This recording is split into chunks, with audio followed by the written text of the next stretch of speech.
Matt Lauer fue en su día el presentador matutino más fiable de Estados Unidos con un asombroso sueldo de $25 millones anuales en el Today Show de la NBC.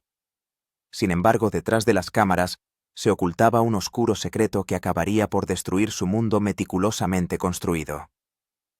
En noviembre de 2017, una sola queja alteró irrevocablemente su vida. En 24 horas fue despedido y expulsado permanentemente de la NBC. Lo que siguió fueron revelaciones espeluznantes, un botón secreto bajo su escritorio, múltiples víctimas y acusaciones perturbadoras que abarcaban décadas. El hombre que despertaba a millones de estadounidenses cada mañana no volvería a trabajar en televisión. Hoy nos adentramos en lo que realmente ocurrió y en cómo se ha desarrollado su vida desde entonces. Nacido el 30 de diciembre de 1957, en el vibrante corazón de Nueva York, los orígenes de Matt Lauer fueron de todo menos corrientes. Su padre J. Robert Lauer, ejecutivo de una empresa de bicicletas, tenía raíces judías rumanas. Su madre Marilyn Colmer, exmodelo, tenía su propia boutique. Matt creció en dos mundos distintos, uno formado por los valores de los inmigrantes y una fuerte ética del trabajo, y el otro por la imagen, el estilo y la presencia pública. Estas influencias tempranas fueron indelebles y le convirtieron en una persona adaptable, pulida y muy consciente de la percepción pública. Aptitudes cruciales para alguien destinado a hablar a millones de personas en televisión en directo. Curiosamente, Matt no fue el primero de su familia en saltar a la palestra. Su abuelo Art Gentry fue cantante profesional durante la época dorada de la música. El joven Matt le veía actuar a menudo y era testigo directo de cómo cautivar al público. No era solo entretenimiento, era una clase magistral de conexión. Matt lo absorbía todo: cómo comportarse, mantener la compostura y hablar de forma que llamara la atención. Estas lecciones, anteriores a cualquier clase de periodismo, definirían más tarde su icónico estilo en antena. El audaz camino hacia la radiodifusión. A finales de los 70, Matt se matriculó en la Universidad de Ohio, especializándose en comunicaciones. A punto de graduarse en 1979, con solo 21 años, tomó una decisión audaz y poco convencional: abandonó los estudios a solo 4 créditos de licenciarse. No esperaba un diploma, ansiaba experiencia en el mundo real y la obtuvo. Su primera incursión en la industria fue como productor de noticias en la Wabca TV de Huntington, Virginia Occidental. No era nada glamuroso, pero era un comienzo. Matt no se limitaba a fichar, trabajaba sin descanso, aprendía con rapidez y no tardaba en demostrar su valía. Al cabo de un año ya informaba ante las cámaras e incluso había conseguido su propio segmento en un programa de entrevistas. Su rápido ascenso a reportero en 1980 a la tierna edad de 22 años demostró su meteórico ascenso. Era muy inusual para alguien tan joven, especialmente sin un título, pero Matt era cualquier cosa menos típico. Se lanzó a lo más hondo presentando el programa de las 6 de la tarde, M-11 p.m. en un mercado de tamaño medio. No eran noticias de relleno, sino en directo y bajo presión. Incluso siendo un novato, la serena presencia de Matt empezó a llamar la atención. No solo quería un trabajo en televisión, sino dominarlo. De 1980 a 1986. Matt fue copresentador de PM Magazine en 3 ciudades distintas: Richmond, Providence y Nueva York. Una progresión tan rápida en el mercado para un presentador de éxito era poco frecuente. PM Magazine era una mezcla dinámica de historias locales, reportajes sobre famosos y contenidos sobre estilo de vida que exigía versatilidad para adaptarse al tono distintivo de cada región. Matt sobresalió afinando su enfoque para cada audiencia y perfeccionándose con cada cambio. Su paso por la edición de Nueva York le proporcionó una exposición crucial en el mayor mercado de medios de comunicación del país, lo que supuso un importante salto adelante. En 1986, Matt consiguió su primera oportunidad real en la televisión nacional. ABC lanzó Fama, Fortuna y Romance, un programa derivado de Estilos de vida de ricos y famosos, que Matt presentaba junto con el legendario Robin Leach. El programa, una extravagante exhibición de yates jets privados y estilos de vida multimillonarios, duró menos de un año. Sin embargo, colocó a Matt ante una audiencia nacional, transformándolo de un talento regional en una floreciente figura nacional. A finales de los 80, Matt consiguió algo casi inaudito: trabajar simultáneamente en varias ciudades. De 1987 a 1989, hizo malabarismos para presentar programas locales en Filadelfia y Boston, al tiempo que colaboraba con ESPN y HBO. Informaba sobre deportes como las finales de la Stanley Cup para ESPN y cubría segmentos de entretenimiento para HBO, soportando largas horas, viajes constantes y pocas horas de sueño. Los expertos del sector tomaron nota: parecía omnipresente. Algunos incluso bromeaban diciendo que vivía en el aeropuerto.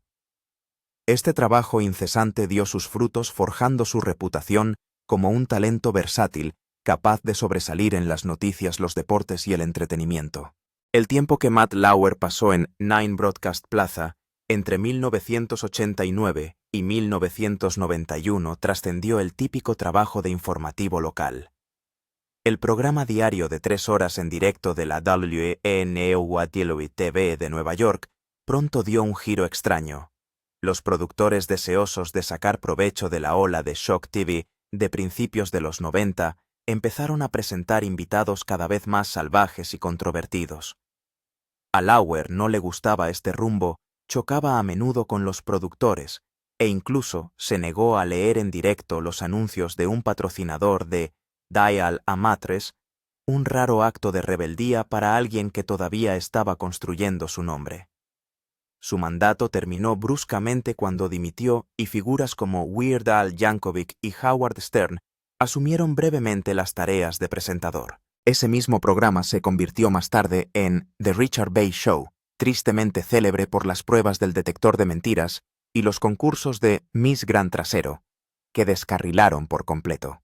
Lauer afortunadamente ya se había ido. En 1992, Lauer estaba casi sin dinero, sin un trabajo fijo en televisión y a punto de perder el alquiler. Entonces, WNBC-TV le ofreció un salvavidas. Le contrataron para copresentar Today in New York con Jane Hansen. Aunque se trataba de un programa matinal, fue suficiente para recuperarse. Un año más tarde, fue ascendido a copresentador de Live at Five, uno de los espacios nocturnos más importantes de la cadena. Trabajó en ambos programas durante un tiempo, apareciendo a veces en 3 programas diferentes de la NBC en un solo día. Estas horas agotadoras dieron importantes resultados. Se ganó la reputación de ser tranquilo, fiable y sorprendentemente cálido para un periodista. Su energía destacaba inyectando un toque humano a los formatos rígidos y forjando conexiones cruciales con los ejecutivos de la NBC. Estos años de formación en la WNBC fueron decisivos para darse a conocer a nivel nacional. El ascenso a la fama nacional y un hito personal. Entre 1992 y 1997, Lauer se convirtió en el hombre de confianza de la NBC para cualquier cosa. Sustituía a Tom Brokaw en Weekend Today, NBC News at Sunrise, e incluso en NBC Nightly News, cuando éste no estaba. Su horario era brutal: el tiempo al amanecer, las noticias del mediodía al mediodía y las noticias de máxima audiencia por la noche. A pesar de todo, siempre cumplía, y cumplía bien. En la NBC, su nombre se convirtió en sinónimo de fiabilidad. Su habilidad para saltar a cualquier papel sin inmutarse era notable. No era llamativo, pero era versátil y constante. Estos años cultivaron una profunda confianza con los altos ejecutivos, una confianza que culminó en un punto de inflexión en enero de 1994. Fue nombrado presentador de noticias a tiempo completo para el Today Show. A partir de ese momento, su ascenso fue rápido y constante. A pesar de su floreciente fama, persistía un objetivo personal inacabado: su título universitario. Había dejado la Universidad de Ohio casi 2 décadas antes, con solo 4 créditos menos. En 1997, a los 39 años, volvió por fin. El presidente de la universidad, no solo le invitó a terminar la carrera, sino también a pronunciar el discurso de graduación. En lugar de las clases tradicionales, Lauer presentó un trabajo en el que explicaba la relación entre su carrera televisiva y sus estudios. Ese verano cruzó el escenario con la promoción de 1997, casi 20 años después que sus compañeros. Para él no fue algo simbólico, sino profundamente personal. Más tarde comentó que ese momento le produjo más orgullo que muchos de los logros de su carrera. 2 años más tarde, en 1999, la Asociación de Antiguos Alumnos de la Universidad de Ohio le concedió la Medalla al Mérito en reconocimiento a su labor y a su inspiración para otros finalistas tardíos. La trayectoria oficial de Matt Lauer en la NBC comenzó el 13 de junio de 1994, cuando asumió el papel de presentador de noticias del Today Show.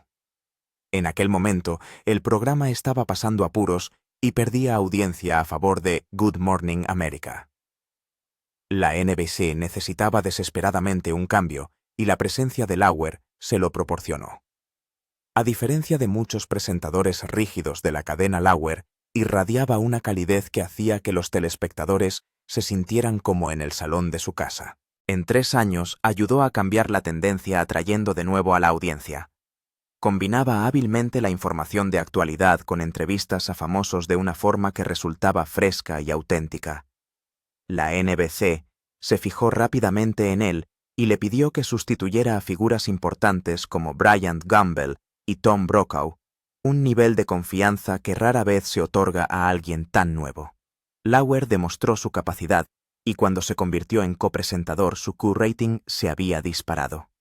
No solo era popular, sino uno de los nombres más rentables de la NBC. En esos primeros años, Lauer forjó sólidas relaciones con sus copresentadores.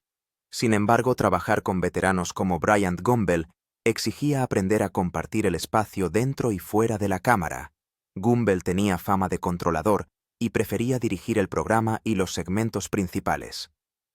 Lauer, 9 años más joven que él, no se enfrentó directamente a él.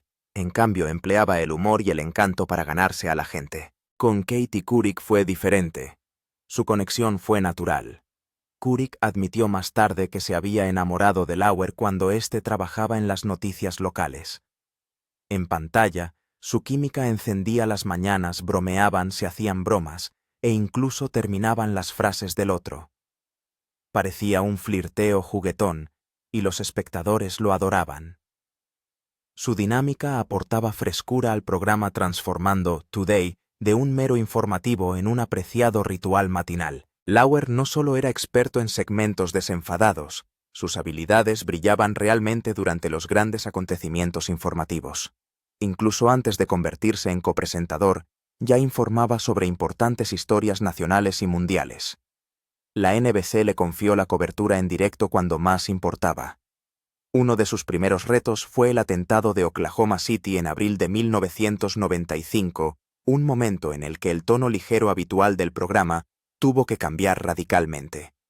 Lauer contribuyó decisivamente a ese cambio, transmitiendo noticias duras con una presencia tranquila y firme que ofrecía a los telespectadores una sensación de estabilidad durante la tragedia. También cubrió el caso O.J. Simpson, equilibrando cuidadosamente la información seria con la accesibilidad para los telespectadores matinales. Estas experiencias consolidaron la reputación de Lauer como alguien en quien se podía confiar cuando el mundo parecía incierto. El 6 de enero de 1997. Lauer fue ascendido oficialmente a copresentador tomando el relevo de Bryant Gumbel, una figura destacada en la industria. La presión era inmensa. Todo el mundo estaba pendiente esa primera semana ansioso por ver si podía soportarlo. No solo sobrevivió, sino que prosperó. Los índices de audiencia de esa semana fueron los segundos más altos de la historia del programa. La audiencia respondió no solo a las noticias, sino a la calidez colectiva y a la sinergia que emanaban Lauer y Couric. En la NBC le apodaban cariñosamente el cachas de al lado, pero no se trataba solo de su aspecto. Era agudo, ingenioso y un maestro en la conducción de entrevistas. Durante los siguientes 20 años, se convirtió en el rostro icónico del Today Show, entrevistando a presidentes, celebridades y personas atrapadas en acontecimientos que cambiaron el mundo. Su mandato marcó profundamente la televisión matinal de toda una generación. Al mismo tiempo, Matt asumió papeles más serios. En 1997 se convirtió en presentador colaborador de Dateline NBC, puesto que ocupó durante 20 años y que le llevó al mundo del periodismo de investigación. No se limitó a cubrir historias ligeras, sino que se adentró en misterios temas culturales y documentales de larga duración, dirigiendo especiales de máxima audiencia sobre temas serios que se emitían en horario vespertino, no solo por las mañanas. La mayoría de los presentadores matinales nunca cruzan esa línea, pero Matt lo hizo durante 2 décadas. Llevó a millones de telespectadores al prime time, reforzando su reputación de periodista capaz tanto de entretener como de informar. Esta doble presencia le hizo parecer más versátil, más fiable y más permanente que la mayoría de las demás personalidades de los informativos. Su vida personal también se aceleró durante este periodo. En julio de 1997, conoció a la modelo holandesa Annette Roque en una cita a ciegas. Solo 5 meses después, se casaron el 3 de octubre de 1998 en Bridgehampton, Nueva York. El rápido matrimonio atrajo la atención de los medios de comunicación. Annette, conocida en el mundo del modelaje como Jade, tenía 22 años y ya triunfaba en París y Nueva York, donde había desfilado para Victoria's Secret y J. Crew. Crew aportaba un aire de elegancia internacional a la relación. Matt admitió más tarde que no sintió una conexión instantánea en su primera cita. Tardaron unos 2 meses incluso en besarse. Pero una vez que avanzaron lo hicieron rápido.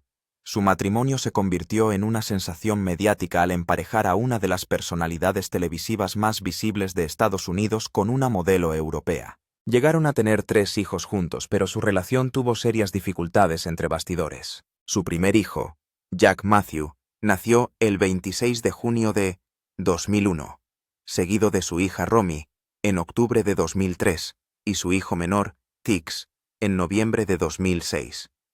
A primera vista parecían una familia perfecta. Matt hablaba a menudo de apreciar los momentos tranquilos, las cenas familiares, los hitos, y criar a los hijos juntos, pequeñas cosas que parecían importar más que los focos.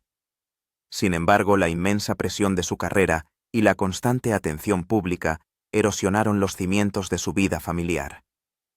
A pesar de las frecuentes apariciones públicas juntos, como las competiciones de equitación de sus hijos y las graduaciones escolares, las cosas no siempre fueron tan serenas como parecían. En 2006, embarazada de Tix, Annette solicitó el divorcio. La demanda fue muy impactante. Según los informes, acusó a Matt de abuso mental, angustia emocional, humillación y comportamiento controlador. Ella citó su ira y hostilidad extremas, y sus intentos de controlar incluso las decisiones más insignificantes de sus vidas, pintando un cuadro totalmente diferente de lo que los espectadores creían ver en la pantalla. El momento hizo que la situación fuera aún más dolorosa. Estaban esperando su tercer hijo, vivían en los Hamptons y se presentaban como una familia fuerte, pero su realidad se estaba fracturando. La petición de divorcio sirvió de toque de atención no solo para su círculo más íntimo, sino para el público en general que los había visto como una pareja ideal. Lo que ocurrió después sorprendió a todos.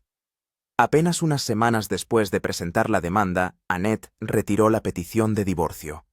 Decidieron acudir a terapia y resolver sus problemas.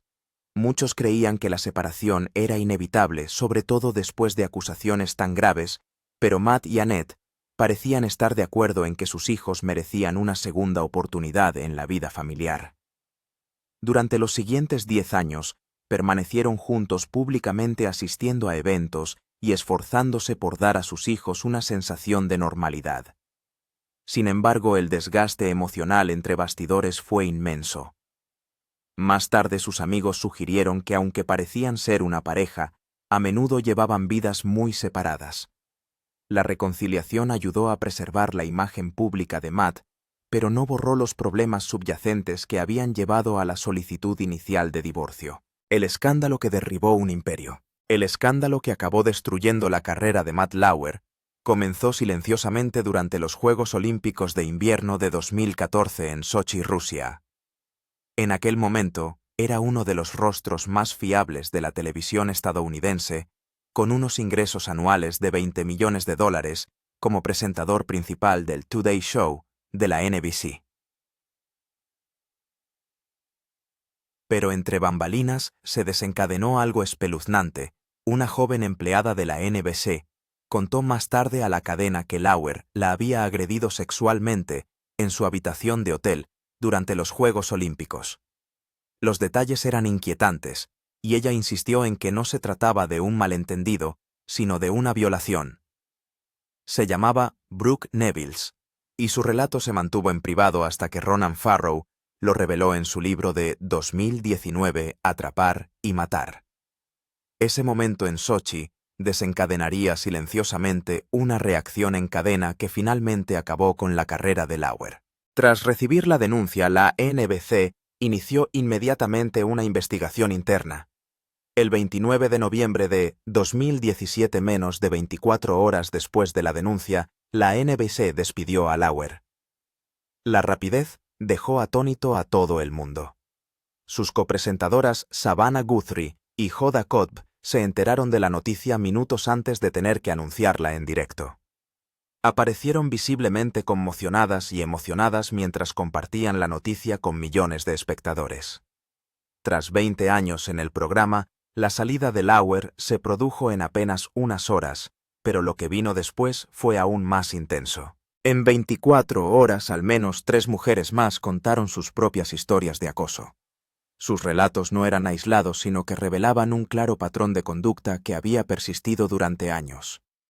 Algunas mujeres afirmaron que ya habían intentado denunciarle antes, pero fueron ignoradas. Muchas tenían miedo de hablar debido al inmenso poder de Lauer en la cadena. A medida que se acumulaban las historias, se hizo evidente que no se trataba solo de un hombre, sino de una cultura laboral que había permitido tal conducta. Luego llegaron las revelaciones más inquietantes. Variety publicó un reportaje tras hablar con decenas de empleados actuales y antiguos de la NBC.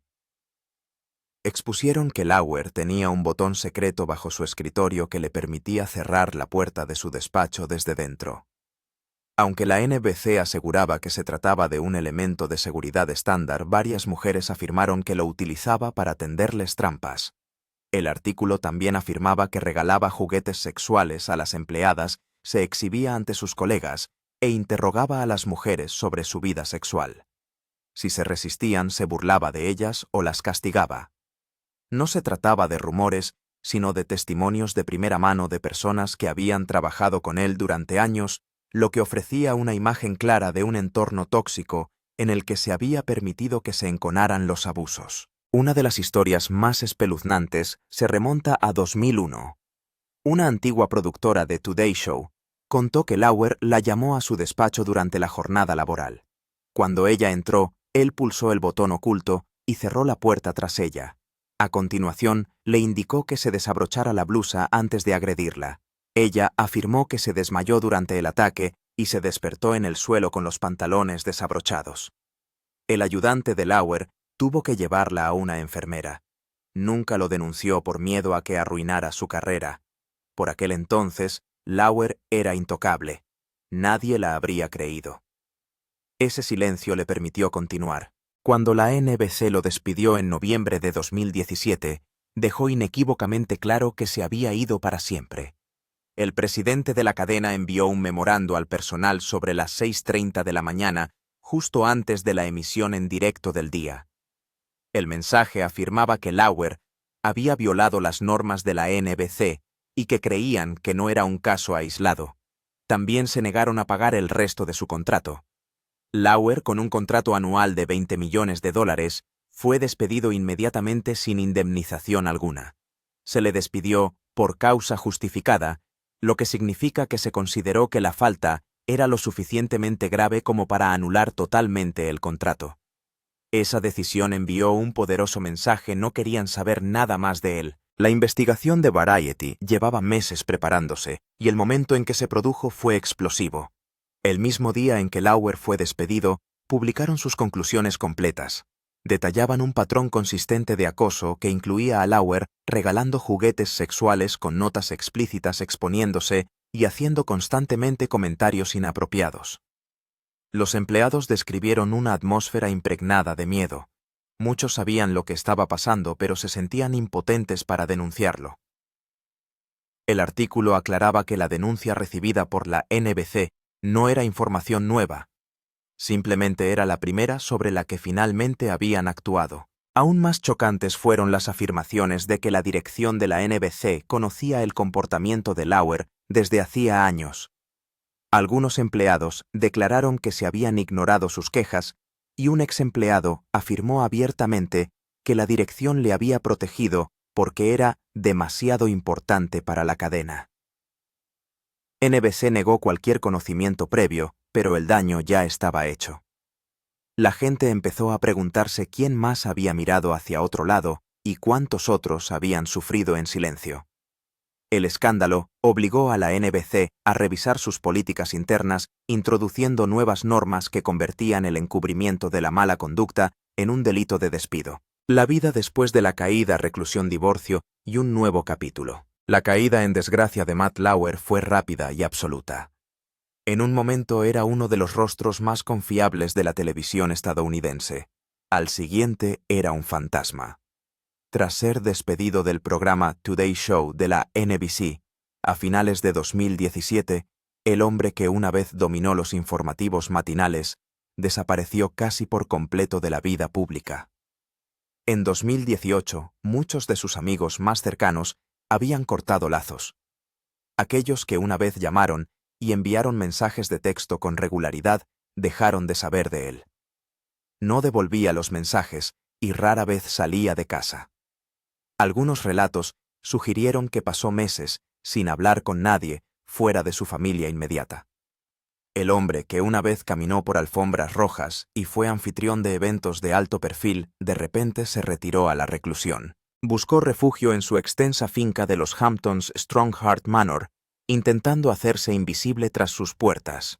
Esta enorme propiedad frente al mar que había comprado a Richard Gere en 2016 por $36,5 millones, contaba con 12 dormitorios, 12 baños, más de 14.000 pies cuadrados de espacio y todos los lujos imaginables, incluida una casa de té junto al agua y una piscina climatizada.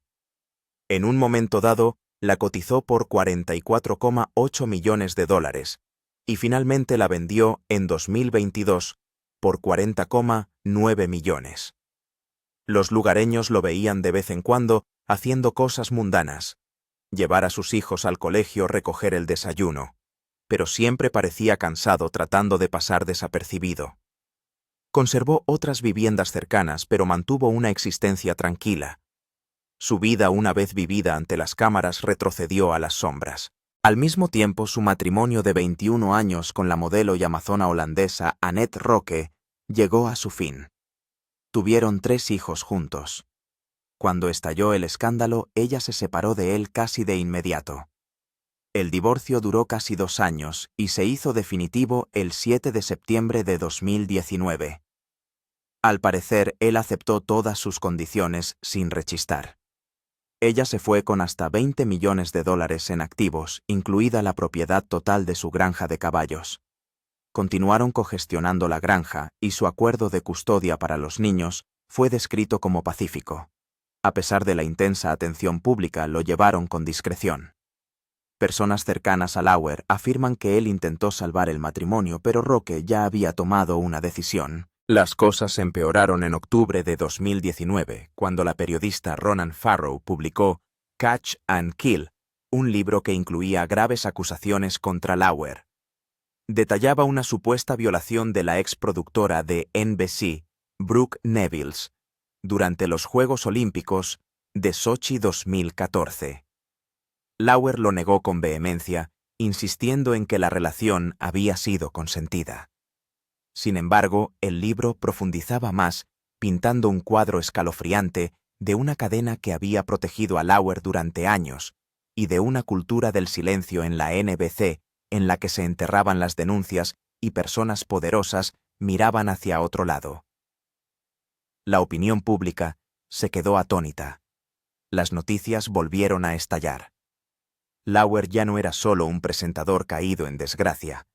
Ahora era una figura central en un ajuste de cuentas más amplio sobre el abuso y el poder en los medios de comunicación. En 2020, Lauer rompió por fin su silencio de 2 años escribiendo una larga carta abierta. Negó las acusaciones de Neville afirmando que la relación había sido inapropiada pero no criminal. Acusó a Ronan Farrow de periodismo descuidado, afirmando que el libro ignoraba los hechos y no presentaba su versión de manera justa. Afirmó que los medios de comunicación estaban más interesados en el sensacionalismo que en la verdad. Aunque admitía sus propios errores, también criticaba el trato que le habían dispensado el público y la prensa. La carta era detallada y emotiva, pero no sirvió para cambiar la percepción pública. La mayoría la consideró un débil intento de salvar su reputación. Farrow se mantuvo firme en su reportaje. El daño ya estaba hecho. A partir de 2025, Lauer sigue viviendo en los Hamptons y también pasa temporadas en Nueva Zelanda. Su patrimonio neto, a pesar de todo, sigue siendo alto en torno a los $80 millones. En el apogeo de su carrera, llegó a ganar hasta $25 millones anuales de la NBC. Incluso después de un importante acuerdo de divorcio sigue estando financieramente seguro. No ha vuelto a la televisión ni ha lanzado nuevos proyectos ni falta que le hace. Mantiene un perfil bajo disfrutando de una tranquila vida de lujo lejos de la atención que antaño ansiaba. En su vida personal, ocurrió algo inesperado.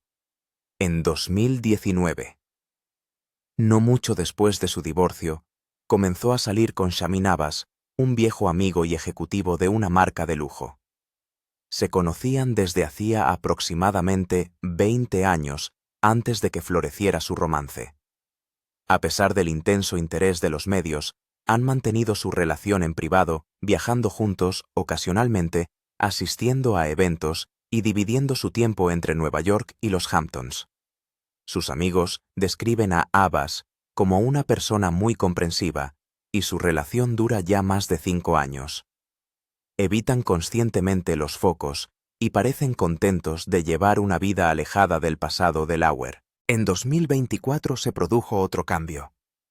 Tras años de aislamiento, Lauer empezó a reencontrarse con viejos amigos. Empezó a ponerse en contacto enviando mensajes y haciendo llamadas. Sus allegados sugieren que parece más relajado, que pasa más tiempo con sus hijos